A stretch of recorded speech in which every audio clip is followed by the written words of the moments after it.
Hey guys, welcome back with me again in this channel. On today's video I'm going to show you how to easily create this freeze frame cartoon animations on CapCut.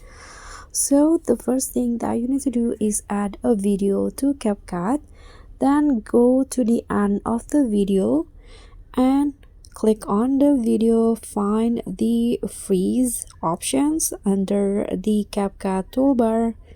Okay, this one.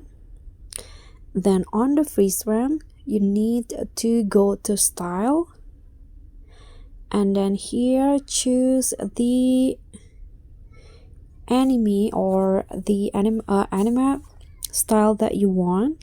So just swipe through it. For example, I'm going to add this Japan anime style.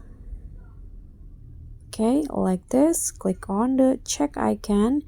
Now you need to add effect.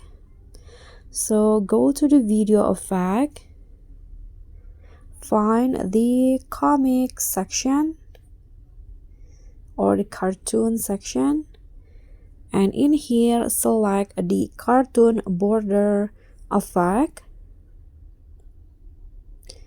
Then you can adjust it to your liking. So I'm going to adjust the speed and also the blur like this. Okay, now you can go back, click on a check icon, and this is it. Thank you so much for watching. Don't forget to like, comment, and subscribe, and also click on the thanks below. Bye.